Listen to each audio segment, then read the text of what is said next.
Well, welcome to the 700 Club. An Israeli ground invasion into Gaza is imminent. Israel has called up more than 300,000 reserves to fight Hamas.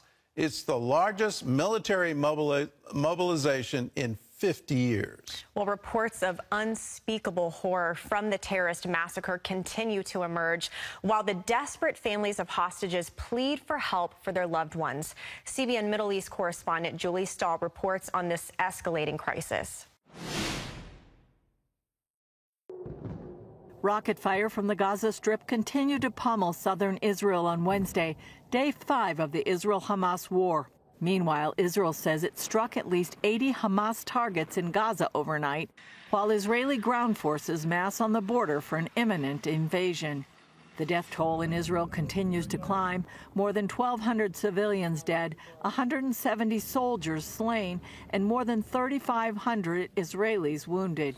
In the Israeli community of Kfar Aza, soldiers discovered what's been described as a massacre.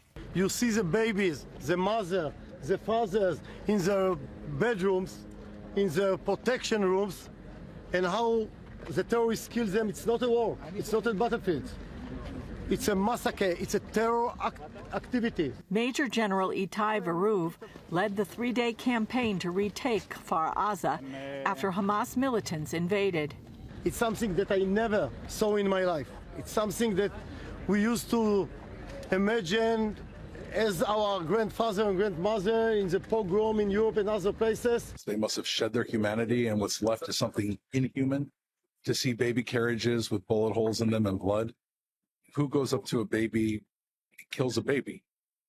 Who kills a mother? IDF spokesman Major Doron Spielman says proportionally, it would be like 25,000 people dying in America. It's the same rage, ISIS, Al-Qaeda, and Hamas. It's this absolute disregard for human life. And I know for our soldiers and for our people and the mothers and fathers like myself, we have to see this because the road ahead is going to be very difficult. And if we do not take that road, this would happen again. One of the most horrifying elements of this war has been the capture of Israeli civilians and soldiers who were then taken by Hamas into the Gaza Strip, and their fate is unknown. Some of them were American citizens. 6:30 in the morning, Hamas terrorists began rampaging through the kibbutz. Those people that they saw outside, the early risers, were murdered on the spot. Jonathan Dekolchen and his son Sagi are both American citizens. Sagi is missing after he and others went to defend their community of Nir Oz. What we would like is maximum effort to at least be able to tell us what befell our loved ones by any means possible. The United States government, in all of its agencies, has friends in the world that Israel does not have. In the north, concerns of a second front opening up. Israel struck Lebanese territory on Wednesday after terrorists fired anti-tank missiles across the border at Israeli troops. There are also reports of Palestinian factions in Syria firing rockets into Israel. Julie Stahl, CBN News, Tel Aviv and Jerusalem. Well, CBN Middle East Bureau Chief joins us, Chris Mitchell. He joins us now live from Israel. So, Chris, we're now seeing a unity government form. Just a few days ago, a week ago, it looked like things were going into some kind of paralysis on the government, but they're now saying there's a unity government. So tell us, how is that going to work? Well, right now, in about an hour, Gordon, there's going to be a security cabinet meeting. They haven't quite finalized the negotiations about the unity government. We hope that's going to come soon. I know a number of Israelis, most Israelis, want to see that. What it means here in Israel, it presents a united front. This is a parliamentary system.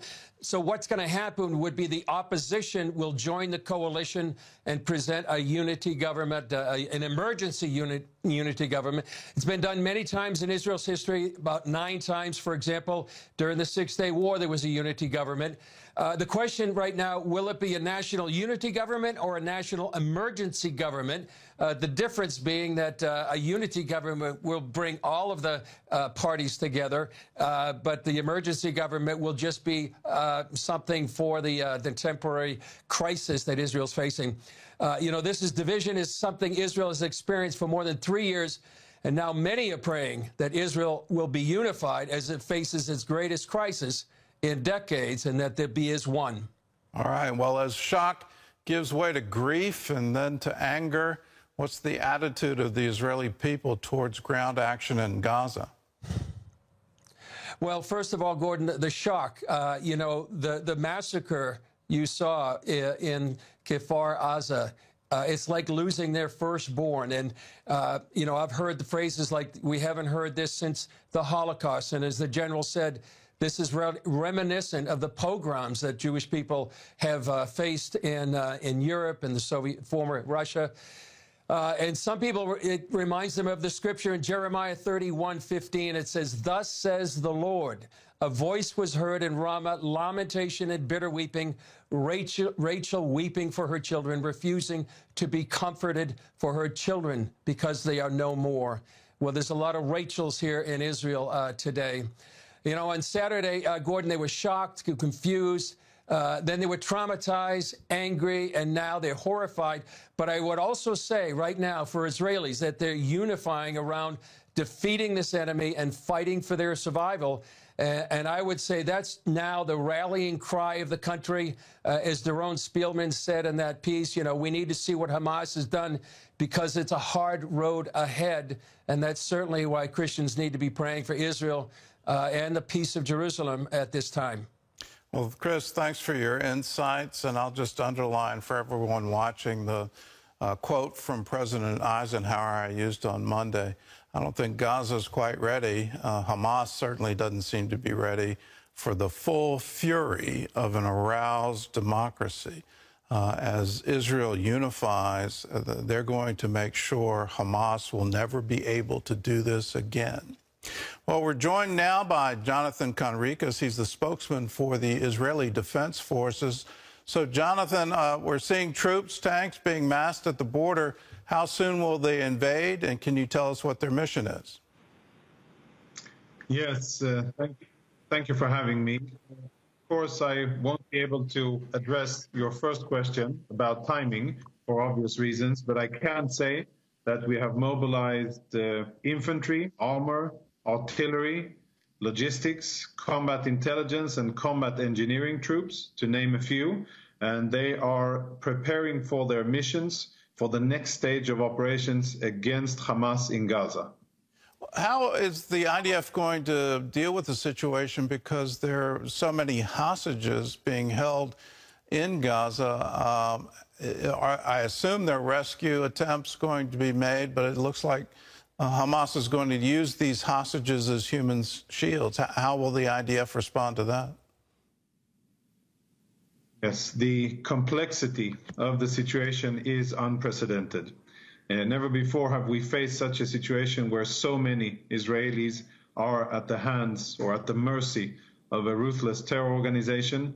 By the way, many of the hostages are dual nationals, Americans, Brits, Germans, French, Italians, Brazilians, and many other nationalities. And some are not even Israelis. There are Thai workers that were abducted for I don't know what reason from the part of Hamas. Maybe only, as a show of force and that they could take these people. But the military reality is that we will have to focus on dismantling Hamas's military capabilities. That is what the IDF will be doing and focusing on as this operation evolves and goes forward. We're currently striking from the air quite significantly. And as the operation unfolds, we will continue and develop our military operations. Any analysis on the intelligence failures? I'm seeing a lot in the press about misdirection by Hamas. They were saying on their private communication channels that they knew Israel was listening in and they weren't intending to launch anything, all the while they were absolutely planning it. And then cell phone towers were targeted to cut off communications. Any analysis at this point on this intelligence failure? Yeah, there is definitely analysis, and we're, the IDF for sure is eager to learn and understand, mostly to make sure that it won't happen again. And beyond what you asked, the intelligence fellow, there are many questions being asked by Israeli civilians, Israeli civil society, as to how and why this happened, and many other very tough questions. They will get answered by the IDF in due time, and the people of Israel deserve those answers, but they will be given at the end of the fighting, once the last Hamas terrorist is either dead or has surrendered, and we will have dismantled Hamas's military capabilities. Then will come the time of all of those after-action reviews and of reckoning and of understanding how it happened and how we can prevent it in the future.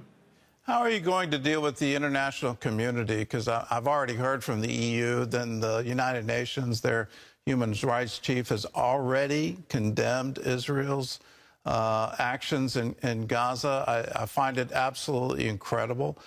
You haven't even had time to bury your dead, and they're already critiquing you. This makes no sense. Are you prepared for the international community? And is any way going to discourage you on the mission? Yeah, I totally agree with you about the absurdity of the situation. The Israeli blood has barely dried, and already there are people and organizations that find it fit to focus on Israeli activities. I find that actually despicable. I would like to say that we are, however, strengthened by significant shows of support from around the world, capitals being lit in Israeli colors, and wall-to-wall signs of support by parliaments and by, of course, the U.S. Congress and the Senate, and clear, unequivocal statements by many of the free and democratic countries around the world saying that we stand with Israel and Israel has every right to defend itself. And I, as a person, I always try to focus on the good. And the good in this case is U.S. support and many other free countries that understand the severity, the unprecedented situation here, and are standing by Israel, not only in words, but in deeds. Very welcoming to see U.S. Central Command issuing a statement and moving troops. There is a U.S. battle group on its way in the Eastern Mediterranean to make sure that all of the other enemies understand that attacking Israel at this time would be a very foolhardy endeavor. And we will continue to fight the international fight for legitimacy, to be able to allow ourselves to continue to fight and defend ourselves on the ground. Like always, people, for some not understandable reason, have this urge to criticize Israel. But we will focus on the job, and we will not be deterred or weakened, and our resolve will be strong until we dismantle Hamas's military capabilities in Gaza and make sure that this will never happen again.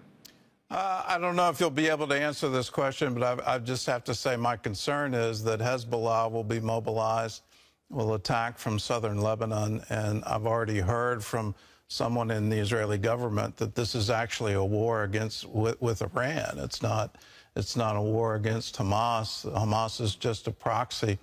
How likely do you think it is that this could erupt into a much larger conflict? You're very correct. The fact that we are fighting on the ground in Gaza does not minimize the fact that we are focusing and very vigilant on what's happening in the north. There have already been attacks against Israel from the north, including Hezbollah firing anti-tank missiles multiple times towards Israeli troops. We have responded, and so far it hasn't crossed a certain threshold of casualties and severity, but we have mobilized troops to the north. We are prepared and have lots of reserve, special forces, infantry, artillery, and armor. But Israel is now, we could say, have active combat operations on 3 fronts. Gaza, the primary sector of operations, and then currently looking at operations on the Lebanese front and on the Syrian front. All of these fronts have been active. There has been fire towards Israel, and we have troops and vigilance prepared for any eventuality. And yes, the common denominator of all of these fronts is Iranian money, Iranian guidance, Iranian weapons, and most importantly, Iranian vicious ideology, which tries to use proxies in order to fight against Israel. Well, Jonathan Conricus, thank you for your time with us, and thanks for coming and being on. We stand strong with you, and we stand with you as you eliminate Hamas. It's time for Hamas to no longer exist. Well, pure, unadulterated evil. That's how President Biden described the Hamas atrocities. In a speech to the nation yesterday, he said Israel has not only a right, but a duty to respond. And he pledged America's support. He also confirmed that American citizens died in the attacks while others are being held hostage. CBN White House correspondent Abigail Robertson reports. President Biden made it crystal clear the U.S. stands with Israel and will support the Jewish state in its efforts to defend itself against the horrific terrorist actions of Hamas. And let there be no doubt, the United States has Israel's back. We will make sure the Jewish and democratic state of Israel can defend itself today, tomorrow, as we always have. Biden called the acts by Hamas pure, unadulterated evil and announced 14 innocent American citizens died in the bloodbath that claimed more than 1,000 lives and confirmed Americans are among hostages being held. Hamas does not stand for the Palestinian people's right to dignity and self-determination. Its stated purpose is the annihilation of the state of Israel and the murder of Jewish people. They use Palestinian civilians as human shields. Hamas offers nothing but terror and bloodshed with no regard to who pays the price. The loss of innocent life is heartbreaking. Biden spoke to Prime Minister Netanyahu for the third time Tuesday, telling him he supports a swift and decisive response from Israel. Like every nation in the world, Israel has the right to respond, indeed has a duty to respond to these vicious attacks. In an interview with CNN, John Kirby from the National Security Council became emotional discussing the human toll of the terrorist attacks. Sorry, it's very, excuse me, very difficult to look at these images, Jake, and the human cost. And these are human beings. They're family members, they're friends, they're loved ones, cousins, brothers, sisters. Yeah, it's difficult. Senate Minority Leader Mitch McConnell published a Wall Street Journal op-ed laying out 4 steps the U.S. should take to help Israel, including giving it the time and space to defend itself, offering intelligence support, bolstering America's national defense, and imposing costs on terrorists and countries who support them. President Biden also announced the U.S. is surging military support to Israel, and he's instructed his team to work with their Israeli counterparts to share intelligence, to work together to safely bring home all hostages. Gordon? Well, Abigail, what kind of assistance, military assistance, are we sending to Israel? Well, yesterday, President Biden says that the U.S. is sending ammunition and interceptors to help replace Israel's Iron Dome defense system. We know the first U.S. plane carrying ammunition and weapons arrived in Israel last night, and more are expected to come soon. Can you tell us anything about the American hostages, who they are, and any intel on where they are? Well, the White House just said yesterday that they know there are about 20 Americans who are unaccounted for. But what they don't know right now is how many of these people are being held hostage, are possibly just still missing, or even potentially dead. The White House says they are working hour by hour to locate each one of these Americans and to determine exactly how many are being held hostage by Hamas. But right now, they're not sure. All right, Abigail, thanks so much for the report. We'll certainly be praying for the hostages and praying for the peace of Jerusalem, praying for the peace of the Middle East, praying for the peace of the Palestinians. We need to pray now. As Christians, that's the best thing we can do as we're looking at this horrific situation. I do want to remind you that Hamas stands for Islamic Resistance Movement. They do not want a two-state solution. What they want is for Israel to be driven into the sea.